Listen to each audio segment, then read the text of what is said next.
wanna write this down. I wanna tell you how I feel right now. I don't wanna take no time to write this down. I wanna tell you how I feel right now. Hey, tomorrow may never come. For you or me, life is not promised.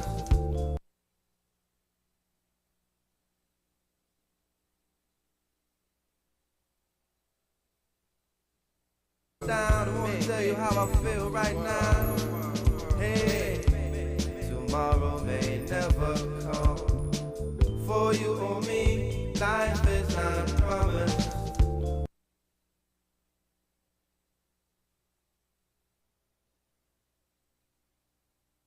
No perfect man, I'm trying to do the best that I can with what it is I have.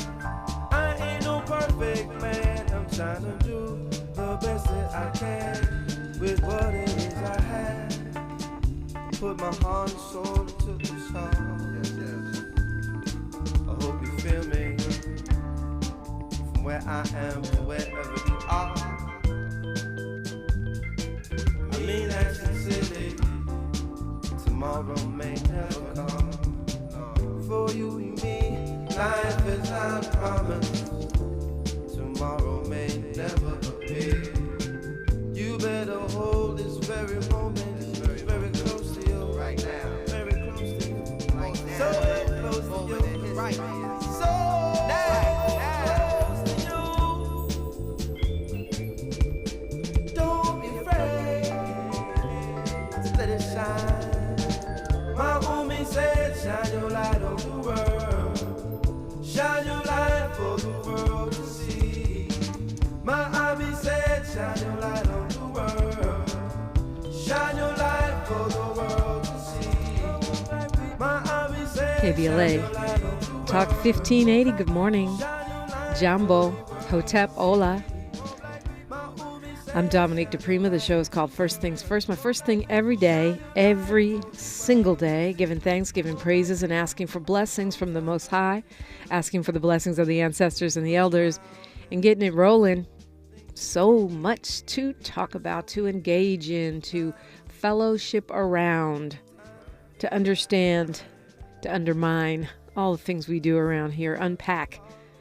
So this is how we do it. Hour one, we look at the left coast, your city, your town, your block. Hour two, we go national, international, and beyond. Hour three, we do a deep dive with a person or persons of interest. Today we'll be talking with Robin Thoma, who is the president of the LA County Human Relations Commission. We'll talk about hate and all things that are going on in this city to counteract that, and in the nation as well, because we are in the midst of very unprecedented times, just in terms of the number of folks, the number of people that are getting hit with hate crimes, and the way that it's impacting our national conversation.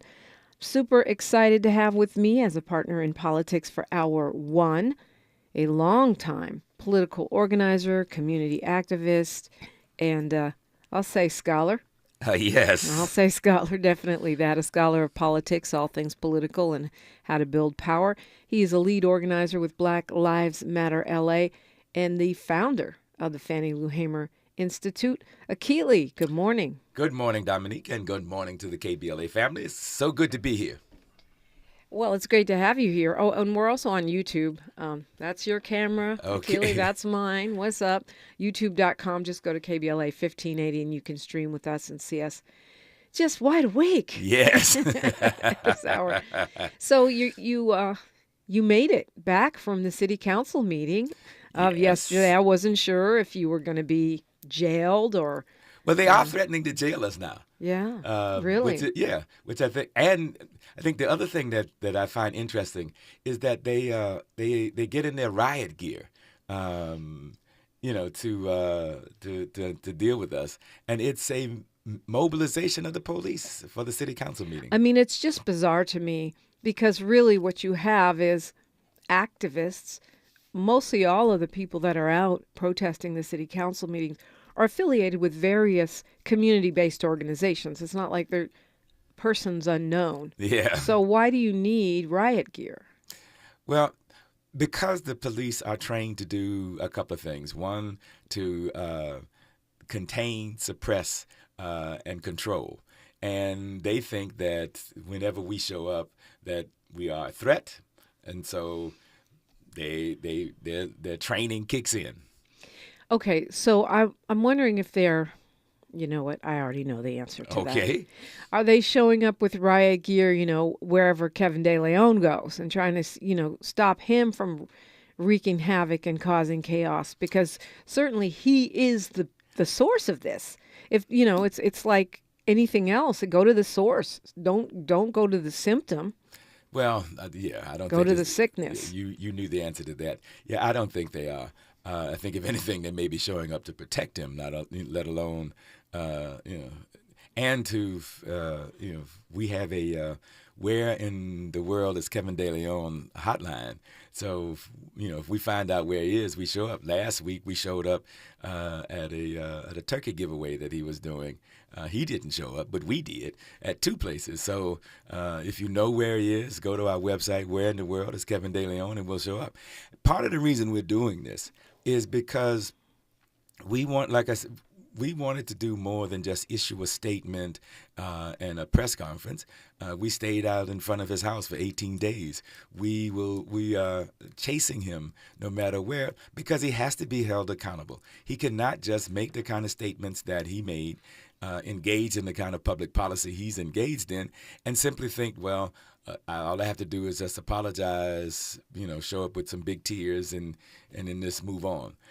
We can't go back to business as usual. So we are chasing Kevin De Leon. Like I said, we have a hotline and a rapid response team. And, if you know where he is, let us know. We will show up on him. He can run, but he can't hide. The thing that trips me out, I feel like he is banking on the fact that people are going to forget, and they are going to give up, and they are going to get tired. And I remember, even though I wasn't necessarily on the same page, I remember the encampment at City Hall for Chief Beck. I remember the constant protests, 54 days, and the protests around Jackie Lacey, and now still ongoing and police associations. Every Wednesday, we'll be there this Wednesday, 1313 West A Street. Come join us. As in today. Yes, at 4:00. Yeah. So, and what I know is that you guys, BLMLA, doesn't give up. Doesn't give up. BLM Grassroots doesn't give up. And I'm quite sure these indigenous organizations do not give up. Not at all. And I think one of the things that has helped establish BLM Grassroots, and that's Black Lives Matters, is our regularity and consistency. I mean, even if it's only two of us, we will show up. We proved that with Jackie Lacey for 3.5 years. We've been out in front of the Police Protective League now, going on 2.5 years. So, that is how change is made. It's not made by holding a press conference, and while it's necessary to do that to bring attention to an issue, unless you can connect it to some direct action, then the kind of change that you are demanding won't happen. So Black Lives Matters is Black-centered, demand-driven, and direct action focused. And I think, so we will chase, we will follow, we will hold Kevin De Leon accountable. And part of it is that if we don't do this, then it means that what he said, what he did, and what he and the others did becomes acceptable. Mm-hmm. And we are unwilling to go there. The hotline I see here on Twitter is 562-285-6578. 562-285-6578. If you happen to know where KDL, the disgraced racist council member, is, you could also email info@blmla.org, info@blmla.org. Talking with Akili, we do have a lot going on in the city, and that's a big part of it. We'll talk to you and talk to each other. 800-920-1580. It's KBLA Talk 1580. We're unapologetically progressive. More of First Things First with Dominique DiPrima when we come forward. Congratulations to this week's KBLA Talk 1580 Office of the Week, LA County Department of Children and Family Services. LA County Department of Children and Family Services promotes child safety and well-being by partnering with communities to strengthen family. Congratulations, LA County DCFS. On Saturday, December 3rd, from 10 a.m. to 2 p.m., come out and enjoy a free community health fair, co-sponsored by Pleasant Hill Baptist Church Health Ministry and the Central Neighborhood Health Foundation. The fair will be held on the church grounds at 2009 West Martin Luther King Jr. Boulevard with free health screenings, refreshments, jumpers for the kids, a visit from Santa, entertainment with a DJ, free food giveaway for the first 100 people who attend, as well as raffles and other prizes. There will also be open enrollment health insurance representatives present. Attendees can get free blood pressure, glucose, HIV and STD testing, a dental screening, fluoride varnish, COVID testing, vaccines and boosters. Flu shots will also be offered. Housing navigation, mental health support, and education services will be available. Don't miss this free community health fair. Tell somebody and receive the gift of preventative health services this season. See you all on Saturday, December 3rd from 10 a.m. to 2 p.m. at 2009 West Martin Luther King Jr. Boulevard in Los Angeles. Smooth skin begins with hydrating ingredients. Olay Hyaluronic Body Lotion nourishes your skin with all-day hydration for deeply moisturized results that give you confidence like buttery soft shoulders like, and visibly smooth skin like. Quench your skin with nourishing moisture from Olay Hyaluronic Body Lotion. Try Olay Hyaluronic Body Wash too, and get skin your face will envy. It's pro time because at Lowe's, it's Provember. Save big with inventory you can count on, like Flex products or DeWalt power tools starting at just $99. Plus, Lowe's MVPs members earn up to 3 times bonus points per dollar on select items. Save all Provember long. Bonus points calculated before taxes and fees after applicable discounts, if any. MVP's Pro Rewards Program terms and restrictions apply. See Lowe's.com/L/Pro Loyalty terms. Subject to change. Prices valid from 10/17/22 to 2/3/23 or until supplies last. KBLA Talk 1580. The thrill of victory. The thrill of victory. Thrill of victory. Yeah, man. KBLA Talk 1580 wishes to congratulate Mayor-elect Karen Bass on her historic win as the first woman and only second African-American to serve as chief executive of the city of Los Angeles. Congratulations, Mayor-elect Bass, and welcome back to Unapologetically Progressive KBLA Talk 1580. Well, thank you. Thank you so much for having me on the show, and this is my very first interview, and I am proud that it's here. We are proud to have you here. What do you want to say to the listeners of KBLA Talk 1580? I want to say thank you from just, I'm just full of the love that I felt every place I went in the community, and I just want the listeners to know that I promise you I won't disappoint you. I will be accessible. I will never forget where I'm from, and understand that is my primary motivation. Congratulations, Mayor-elect Karen Bass, holding all leaders accountable to you. No matter who you voted for, no matter who you are or where you live, I will be a mayor for you. We're KBLA Talk 1580. Talk 1580. Talk 1580. And we don't black down. We've got a lot to talk about. Your ancestors' favorite radio station, and your favorite morning show host. Let's get back to Dominique DiPrima right now. Right now. So the bottom line is, what I was talking about with you is that yesterday you were one of the protesters at City Hall that doesn't want the city council meetings to continue until Kevin De Leon and Gil Cedillo step down. But Gil Cedillo's out in like a week anyway, because he was voted out by the people of his district, who wisely got ahead of this crisis and elected a new city council member. So, and there are several demands, but this guy's got to step down. That's the first and primary one. And he has become ineffective. He can't show up at City Hall because we shut it down. He shows up, and we've kept an eye on his district office, so he doesn't show up at his district office. So what is he doing? He's been removed from all committees. He, as a matter of fact, starting in mid, I think October 10th was the clock started. If you don't show up for 60 days, the city council can declare you absent and they can take action based upon that. So he's bumping up against his 60 days.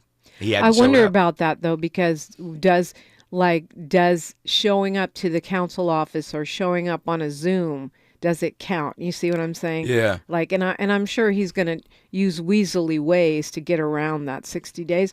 And my understanding, I mean, I haven't actually read it, but my understanding is that there's a lot of wiggle room in that part of the city charter. Yes, but we will, if anything, try to make it enforceable. And he hasn't been to city council meetings, so he is bumping up against that 60 days. But once again, he is an ineffective legislator. I mean, he's just holding space right now. He's not doing anything, and so. And he the budget process is going to be starting soon at the beginning of the year. A whole new new members are being sworn in a couple of weeks. A mayor is going to be here. So what does he do? And and the other thing, though, it's a part of accountability that many people, some people, not many, have talked about. Well, he's apologized. He came here and apologized. He did. But that's not accountability. That's recognition. That's not accountability. That right, recognized that he was wrong, but he hasn't been held accountable for it. To me, that's like if I rob your house and I say sorry, but I don't give you back the stuff. Yeah. You know what I mean? Yeah. Well, I said sorry. What are you still mad about? Can I get my television? Yeah, and all the other stuff right, he took. Right. And I think there's a series of demands, but many of them center around the public policy that he participated in creating, like 4118, which criminalizes people who don't have homes, and just kind of pushes them away all the time, pushes them through the city. And then there's this. One of the other things is that he and others supported a statute that made sure that protesters stayed 300 feet away from the house. So those kind of things. But the biggest thing is to have him resign. That's the accountability. Right. So, but the bottom line, this is the thing I'm not getting. Public comment is allowed at city council meetings. The public is allowed to attend city council meetings, and normally they're super boring. I've been to many of them. So what are they saying? How are they keeping you guys out? How are they justifying police and riot gear holding the doors so most of the activists can't get in? And even when we get in, they put us out almost immediately because they know who we are now. Right. Well, the first thing is that it doesn't allow the city to do business.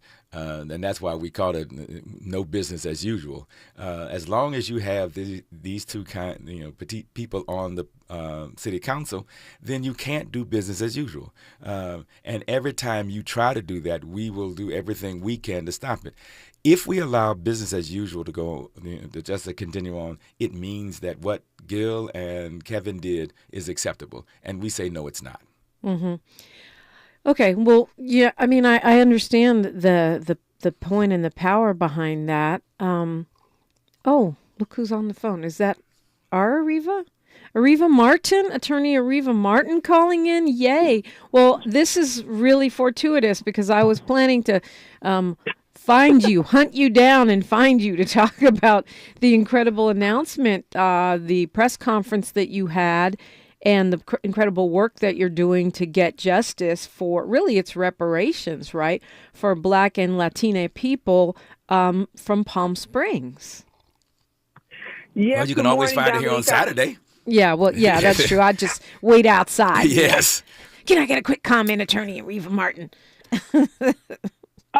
Good morning, Dominique. I was on a long drive, and of course I turn you on when I'm on a long drive early in the morning. And I was first of all, thank you for acknowledging my press conference yesterday. We were overwhelmed. We had 20 to 25 media outlets out, community leaders, faith leaders, elected officials all standing in solidarity with Black and brown survivors of what the California Department of Justice has called a city-engineered Holocaust, which was the bulldozing and burning out of homes of over 1,000 Black and brown people in Palm Springs in the 1950s and 60s. It's Palm Springs' dark secret.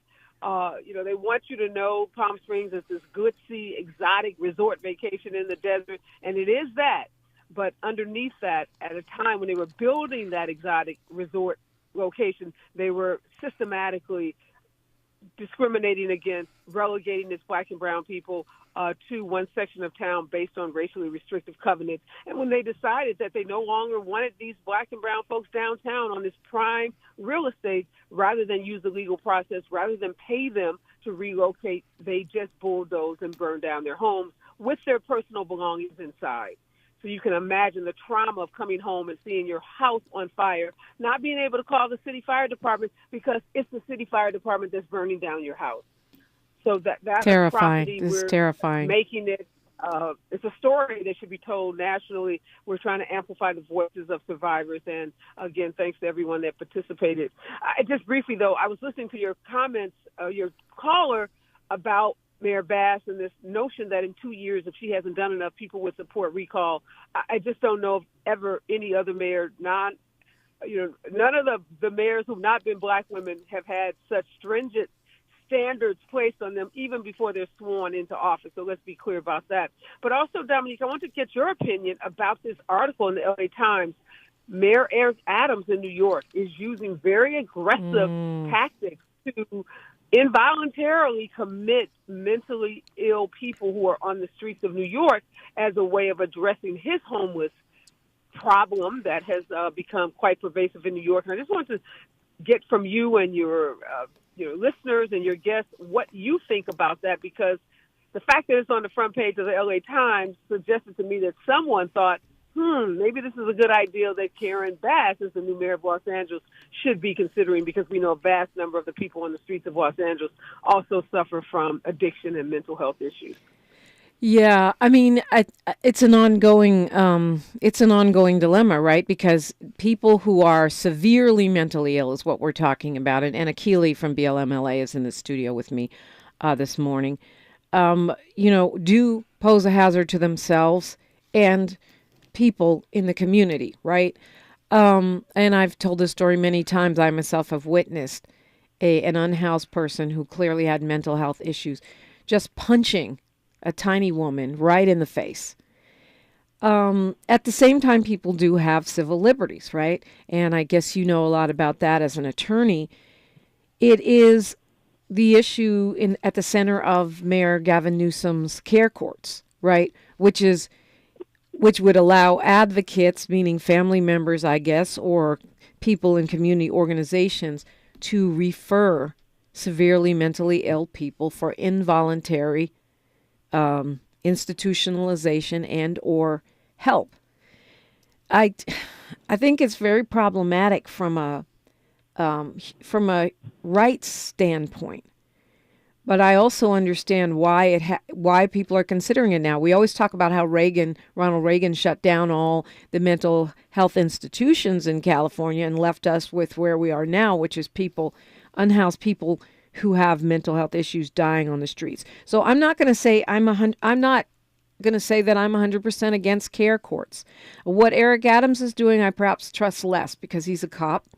And to me, the impulse for most law enforcement is just lock people up, and that's somehow going to solve the problem, and it doesn't, right?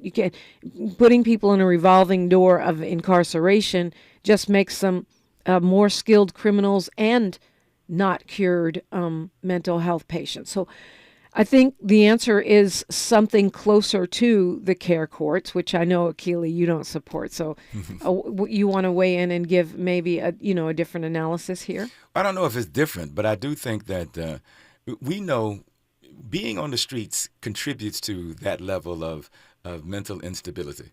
If you've ever lived on the street, I would imagine. Then over time it contributes to that. So that's the first thing. We also know, and by the way, good morning, Areva, and thank you so much for the work you're doing. It is magnificent, by the way. But the other thing that we know is that there's two ways to deal with this. There's housing and services, or there's the police, or three ways. We've chosen the police consistently over and over again, and what generally happens is we just lock up more people. The investment, the time, the energy that it takes to provide the housing and the services, we really haven't tried that yet. Okay, hold that thought. I want to hear. I know Areva has something on her mind too. We've got sports and news and traffic right now, and then we'll take this up because I do think this is at the heart of the biggest issue facing Los Angeles and many other places in the country right now. It's KBLA Talk 1580. She's reclaiming her time on KBLA Talk 1580. More First Things First with Dominique DiPrima when we come forward. Good morning, I'm Mike Moore, and here's the latest from the Black Information Network. In Missouri, a St. Louis man convicted of killing a police officer in 2005 is dead after being executed. The Missouri Department of Corrections says that Kevin Johnson died by lethal injection last night. Johnson, an African-American, shot and killed Kirkwood Police Department Sergeant William McAtee in July of 2005. His attorneys filed several motions in county, state, and federal court in an effort to halt the execution over claims that racial discrimination played a role in his conviction and death sentence. The Deep South and Midwest are still under the threat of storms this morning. At least 17 tornadoes have been reported by 11 p.m. Eastern, mainly in Mississippi and in Louisiana. The same storm system brought heavy snow to 13 states in the West and Upper Midwest. And that's the latest. I'm Mike Moore from your 24/7 news source, the Black Information Network, and BINnews.com. NetSpend All Access. Get the mobile banking account with perks that add up. Banking services provided by and account established by Pathward N.A. Member FDIC. Deposit account opening is subject to registration and ID verification. Terms and costs apply. This is the KBLA Sports Minute with Ray Richardson. USC is on the doorstep of making their first appearance in the 9-year history of the Division I college football playoffs. The 11-1 Trojans moved up to number 4 in this week's playoff ranking. All the Trojans have to do is beat Utah on Friday in the Pac-12 Conference Championship game in Vegas. The 3 teams above the Trojans: Georgia, Michigan, and Texas Christian. More good news for the Trojans. Sophomore quarterback Khalid Williams has emerged as the frontrunner for the Heisman Trophy Award. Norman Powell scored 22 of his 32 points in the fourth quarter to spark the Clippers to a 118-112 win at Portland. The Lakers play Portland tonight at Crypto.com. No debates, no speculation, just the info you need. That's your KBLA Sports Minute. I'm Ray Richardson. This sports report was brought to you by MVP Accident Attorneys. When it comes to your settlement, we're a slam dunk. Call 833-MVP-WINS or check their website at themvp.com for a free case review. When you're the victim of a car accident, hiring the right law firm can be the difference between a rewarding settlement and striking out. Call the pros at MVP Accident Attorneys at 833-MVP-WINS for your free consultation. Call me your MVP. Over 100 million people around the world have felt the thrill of Broadway's most spectacular musical, Disney's The Lion King. And now you can too. Experience this breathtaking theatrical event and see why the New York Times declares there is simply nothing else like it. Give the gift that roars at the Pantages Theater, February 2nd through March 26th. Visit BroadwayInHollywood.com.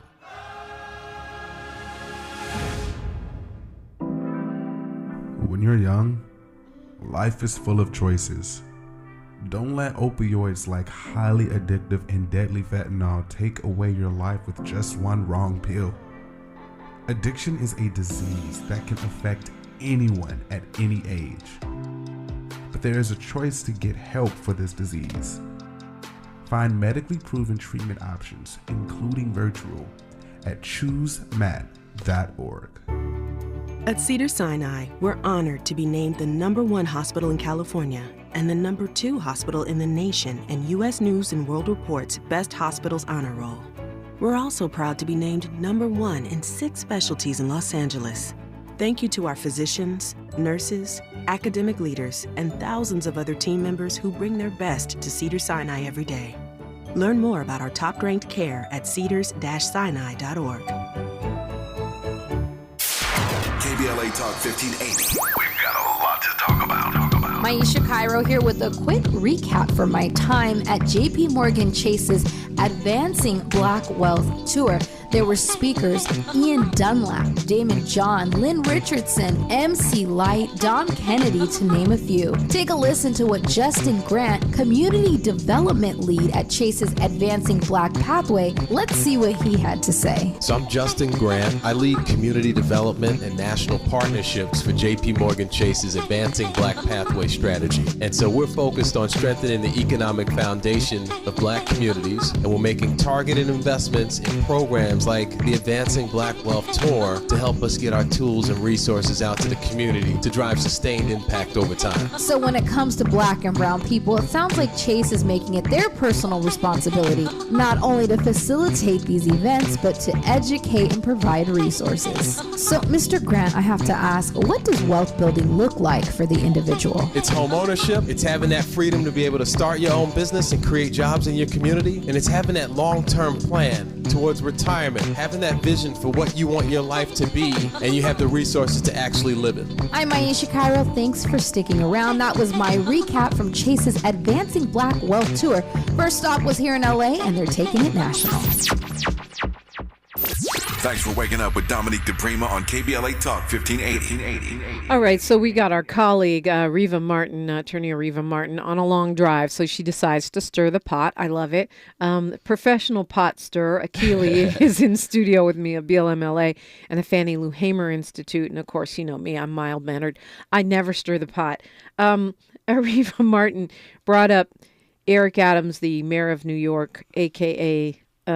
Mayor Cop, in his plan for how to deal with the unhoused. And although I'm clowning him, I feel like I was saying a longer version of this during News and Traffic, I feel like we as progressives are not being pragmatic when it comes to how to deal with severely mentally ill people who may be violent living on the streets. That doesn't mean I'm endorsing what Mayor Kopp is doing, but I do think when we just say what you just said, which is, care not cops, okay, but what about when you go up to someone and they don't want care?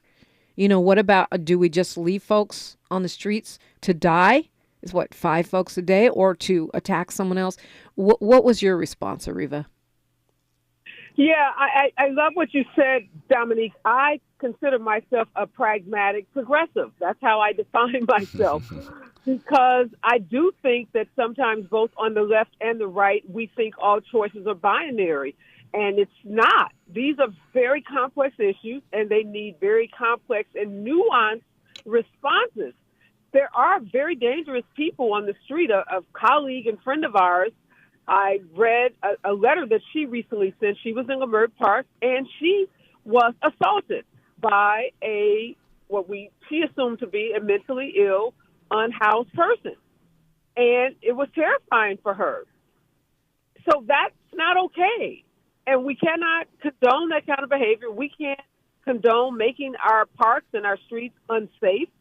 So we do have to address that there are very seriously ill people that are on our streets who are a danger to themselves and they're a danger to others. And we have an obligation to remove those people from the streets, get them help. And if they choose not to, that presents a hard choice for our leadership. And I don't think it's okay to just say leave them out there and allow them to assault people as they, go and come about their business. We do have to make some hard choices. I agree with you. Eric Adams and police officers, their tendency is to lock everyone up and think that's the solution. That's not the solution either. But leaving them on the streets to do harm to innocent people is equally not the solution. So I think there are going to have to be some decisions made by our new mayor and her leadership team to take a more aggressive position. And that's going to mean lawsuits. Folks like me, we're going to sue them. Civil rights leaders, ACLU, they're going to be in court suing because that's the job of advocates. But it doesn't mean that there's not some middle ground that has to be reached. And even advocates, I think, on days when we're willing to be honest about these problems, we know that there has to be some aggressive action taken with respect to those people who are the most dangerous in our communities. Akili, I know you have a lot to say about this. Well, I'm thinking about who keeps us safe, and we keep us safe. And I'm thinking about the example of Newark, where they have these safety patrols. You were talking about the mayor of Newark. My brother. Yes, yeah. Your brother. Very proud of him. And what Akila Sherrill and others have done over a decade now, almost a decade, of really working in communities to turn and to end the street violence that goes on. And one of the things that he has done is he's created these safety patrols of, instead of bringing on police, bringing on and bringing in people from the community Yeah. that can be that that level of protection. So, but with gang intervention, you're talking, I'm part of the urban peace movement. I'm one of the original But little that same approach street can soldiers. be taken to this. But here's the difference. When you get an OG from a community that goes and talks to people, or you have various community stakeholders bringing warring communities to the table, everybody's aware and everyone is respectful of the other one's influence. When you're dealing with a mentally ill person, who has that influence? There's no mentally ill shot caller that we can bring in to, or you know what I'm saying, or someone who's been through being mentally ill and come out the other side. Yeah, there are plenty of those folks, and some of them are working in some of these homeless agencies. But what you're talking about, street patrols of people who can somehow get through to folks. Who gets through to someone who's having a severe mental health crisis? And I think that and what I'm seriously advocating for is to find and apply those alternatives. The one that we find and apply now is the police. And doing that puts more people at risk and danger. And so I simply use that as an example. If we took that same example and said that we are going to have these safety patrols and that they are going to make sure that people who don't feel safe, at least now feel safe because there's at least people there. But the other side of it is that we are going to have to invest in mental health staffing and support. That's an area. I mean, I've listened to now a number of professionals talk about this industry, the mental, the industry and how they need people. We are going to have to make investments in that. We are going to have to make choices. Yeah. And I think that's one way of handling it. Can I ask Akili this question? Yes. So, let me ask you this, and I don't think there's any disagreement. I know there's none with Dominique and I. Totally agree there needs to be a bigger investment, but we're asking the tougher question. For that individual that is dangerous, that assaulted our friend on the streets in Leimert Park, what are you going to do? What are you willing to do for that category of individuals? And that's not a small number of people. Because of the pervasive nature of this, so many people have gotten to that point. Those people that say, I do not want your help, go away, get out of my face, what is the plan for them? And I think that we as a community of interest and a community of people need to start struggling with that now. I mean, one of the things that I talked about off there is that I've been doing this now going on for over 50 years, and we have developed positions, but we haven't always been able to take those positions and turn them into practical public policy. Right, and my position is that we, the progressives, pragmatic and otherwise, are too airy-fairy when it comes to dealing with severely mentally ill people who are on the streets who are actually dangerous. You're absolutely right, because I don't necessarily think I have a comprehensive silver bullet answer. What I do have is some years of experience and understanding, and to try to take those two, the combination of experience and understanding, and apply them to a condition that is complicated and that is human-based. And so how do we deal with this? I think we got to make some hard choices. On the one hand, we have individuals who are just this incident that you've talked about, and others who don't feel safe in this community, and that unsafeness causes them to think about where they go and what they do. And these are how people, do we deal with that? And we're not talking about tourists who are like, all these. We're talking about people who are part of this community. Of the 10th well, yeah, we're talking about people who are part of this community and who do feel safe in this community in every other way, except when they're being attacked by a mentally ill person. I think that I don't fault you for not having all the answers. Apparently no one does. But I think, Areva, to your point, yes, Mayor-elect Karen Bass is going to have to confront this, but it's not just her. The governor is going to have to confront it with his nose supporting the mayor behind. Now he can step up and show his support in a real way. Okay, you want to do care courts? Show us how it works. Show us that it's not just another name for incarceration. And see, unpopular opinion, I think there are times when people do need to be hospitalized, but I would need to know that it's not a jail. It's not the same as a jail. It's not a carceral situation, and that those folks are actually going to get help and have a path out of there, that they're not being warehoused somewhere like human cargo. And I think for me, I guess the first step is bringing in people who have a different understanding, different approach, and have been impacted by this. One of the things that we have relied on too much is experts, and we keep getting the same public policy. I want to see the people who have first been impacted by these conditions. Secondly, people who are willing to make the time, energy, and effort, that investment. And then thirdly, look at alternatives. Why do we keep doing the same? I mean, Einstein's definition about insanity. We keep doing the same thing, expecting a different outcome. So those, I think, are three things that I would start looking at. Once again, I don't have a silver bullet, but what I do have is enough observations over the years to think what we've been doing hasn't worked. We need to try some alternatives. What? I don't think to an extent we're doing the same thing over and over again, but to an extent we're not, because Measure HH and HHH were us trying some different approaches. They were tiny, tiny little amounts of money applied to a vast sea of a problem. It doesn't mean it doesn't have the potential to work, but what we're talking about now is really specific. It's those folks. And you're right, being on the street, I'm sure I'd be mentally ill within 3 days. But we're talking about severe mental illness, to the point where, you could be experiencing schizophrenia or, some kind of borderline personality situation where you're not even able. And Mayor Adams' supposed guideline is people that don't have the ability because of mental illness to meet their own basic human needs, so that they're a danger to themselves and others. Sounds like a slick kind of way of framing things. I still need to know it's not just a backdoor into the jails.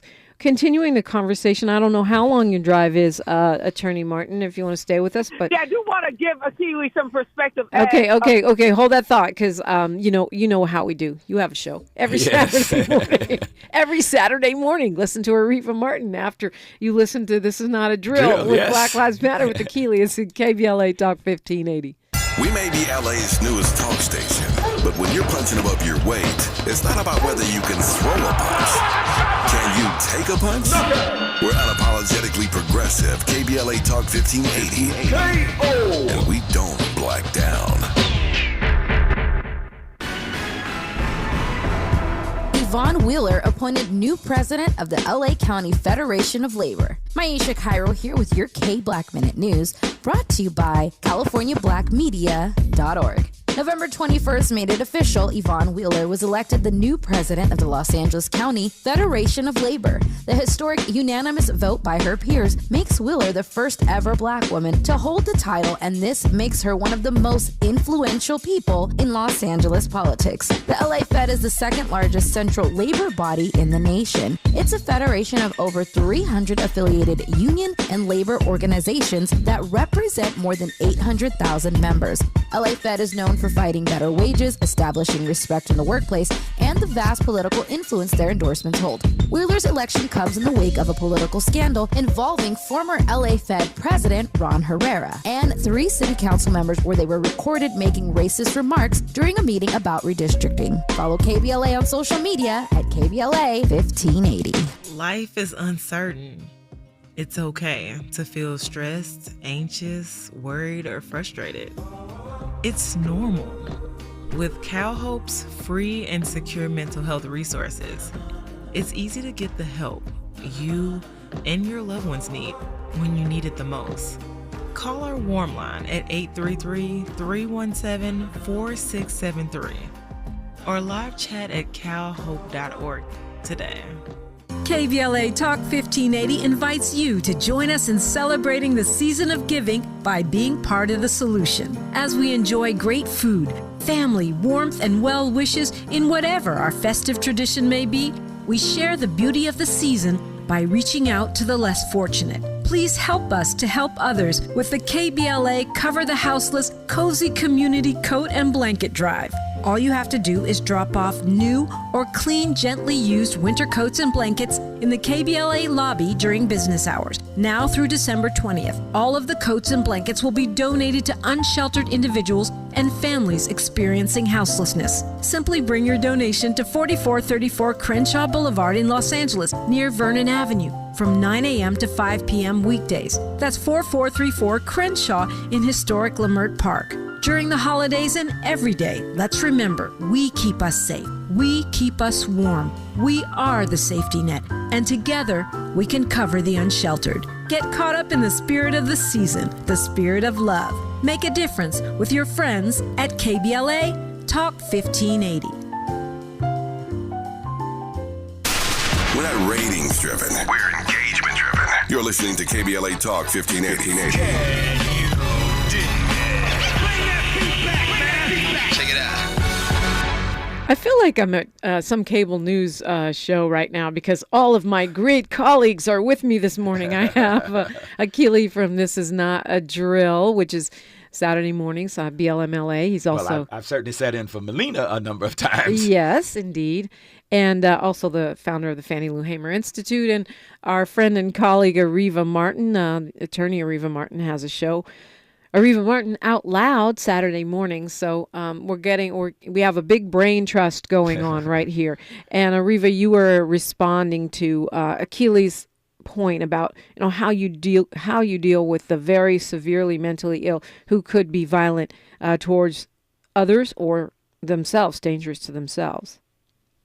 Yeah, I just wanted to say, Akili, I'm a autism and special needs advocate, and I happen to be the parent of a young Black man on the spectrum. And I've watched so many families who have kids on the spectrum, and as boys in particular go through puberty, oftentimes they get very aggressive. And I've seen families who grappled with this issue of having to have their loved ones placed outside of their home in a group home because that individual was so dangerous to themselves and to that entire family. So I don't think we should, fear the concept of placing someone in a safe and loving environment. And the word incarcerate or institutionalized, those words have such pejorative meanings. But there are situations where people are so dangerous that the loved ones want them removed from the home and placed in a facility where there are trained individuals that can help that person keep themselves safe and protect their family. So I do think there are some solutions to this, and they will, in some instances, require those tough choices. Like I've watched mothers and fathers have to put their 16, 17-year-old male autistic sons in group homes. It broke their hearts, but they knew at the end of the day that was the safest place for them. So I'd like to think we can create some situations like that. We can create some home environments, some group homes, some facilities that have trained staff, caring staff that can deal with these severely mentally ill people so that they're not dangerous to themselves and to others. And for some, that's going to seem like institutionalizing them. But for those of us who have lived this, we know that can be something completely different. And it's putting the person in a placement, but it is providing them with the care they need. And are we willing to invest in that? I mean, part of what the struggle for me is that we make choices. And in this society, we choose policing and incarceration first. And then over time, if we find that doesn't work, we invest more in it. But what you just outlined, what you just described, is there enough resources, and there are, to really invest in that to make it work?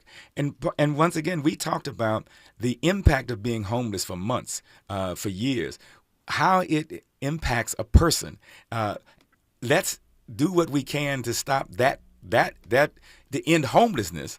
And then we can also contribute to reducing, if not eliminating, at least the one of the contributing factors to some degree of mental illness. But those require that we make choices. And the choices that we make, if you look at our budget and if you look at how we spend our time, those are our priorities. And if you look at our budget, we spend more money on the police than we do on the quality of life issues that we all say that we want to see. And we can't have it both ways. We spend more time on locking people up and maintaining that lockup. We can't have it both ways. And so part of what many of us have been struggling, how do we then move away from this traditional approach to say lock them up, we don't know what else to do, lock them up, just get them away from me, and and keep them away from me. I don't care how much it costs. Well, if that's the approach that's the ideology that exists out there, then we're going to continue to have the same problems. Let's, one, get the people who are impacted, let's get them involved. Two, make sure that we make the hard choices and move away from the traditional punitive approach and look at how do we really deal with, like some of the examples you gave, of how do we really deal with the issues that are facing us and causing us to feel unsafe. All right, continuing the conversation in just a moment, and you are invited in. It's KBLA Talk 1580. We don't try to be all things to all people. We just remain true to who we are. You're listening to KBLA Talk 1580. KBLA Talk 1580. We've got a lot to talk about. KBLA Talk 1580 joins you in standing for human rights. The Los Angeles Civil, Human Rights and Equity Department, or LA Civil Rights for short, is focused on reducing bias and injustices while leveling the playing field. LA Civil Rights does this through equity and empowerment, the Office of Racial Equity, hate prevention, upward mobility programming, and youth programming. They convene commissions and advisory councils. The Civil, Human Rights and Equity Department of the City of Los Angeles is led by founding executive director Capri Maddox and is breaking new ground for municipal governance. LA Civil Rights oversees citywide initiatives, including the Renew program, LA Repair program, and the LA for All campaign. The LA Civil Rights Department believes that the goals of equity and inclusion for all people can be achieved through hard work and collective action. To get involved and be part of the solution, report a civil rights violation, or get more information, visit civilandhumanrights.lacity.org. That's civilandhumanrights.lacity.org, or call 213-978-1845. This is a community call to action from KBLA Talk 1580. KBLA Talk 1580 wishes you a happy holiday and wants to bless you with one night only. A Wonder Winter's Night presented by Stevie Wonder's House Full of Toys benefit concert. Saturday, December 17th at Microsoft Theater. Download the KBLA Talk 1580.com mobile app to enter to win a pair of tickets. This has been a community call to action brought to you by KBLA Talk 1580. This is KBLA Talk 1580, where everybody is somebody and nobody is a stranger. You belong here. Man, and these are the issues, and I do feel like I'm glad you kind of turned our topic around this morning, Areva, because it's super important. And and you started off with the LA Times, the poll that they published, people saying if the new mayor doesn't solve this in 2 years, we're going to recall her. Well, those are the people that have been preparing to recall her since before she was elected. Yeah, it's the to me it's the usual suspects. But it's a good point. This problem is all of our problem, and to me, the leading edge of it is the violent folks and the folks that are not caring for themselves. And what I'm getting out of this conversation is that we, not just the center and the right, but the left, have to look at different ways of solving the problem and not just repeat the same platitudes. But we also want assurances that this is not just going to be another mass incarceration scenario. And one of the benefits of this discussion is for me, is that how do we have ongoing discussions like this? Areva, had you not called in, I'm not sure we would have gotten to this, but how do we structure in these kind of discussions so that we can work toward the kinds of solutions that we think are both humane and that connect the understanding positions of black people, because that's part of what this is about, because we are dealing with each other on this one, where we don't feel safe because of the mental conditions of other black people around us. And so how do we build this discussion in to uplift arrive at and uplift some of these solutions that are being put forward, and then taking those solutions, translating them into practical, implementable public policy, where we make choices about how we spend our money and how we spend our time. Well, we got about a minute, Areva. Since you started it, I'm gonna let you finish it. Yeah, these are all fixable problems. We just have to have the will to fix them. And one thing that we should point out is 35 to 40% of the folks we see on the street are African American, and we know there's an anti-blackness sentiment that was pervasive in our city council. I hope these new members and our new mayor reverse that, and that there is the will, not just intellectually, but also financially, to address this problem, because it can be fixed. Absolutely. Well said, Attorney Areva Martin. Thank you. I'm glad that you had a long drive this morning. Akili, thank you. Don't forget to check out BLMLA, and also the Fannie Lou Hamer Institute is on Instagram and everywhere you hang out on social media. Yes, it is. And we have a website, FannieLouHamerInstitute.org. And, of course, the protest today at 4. Okay, why are people calling me while I'm on the air? Yes. Concept, I'm on the air. You hear me talking. All right, we've got news, traffic, and sports, then more. Thank you so much to you both. It's KBLA Talk 1580. KBLA 1580 Santa Monica.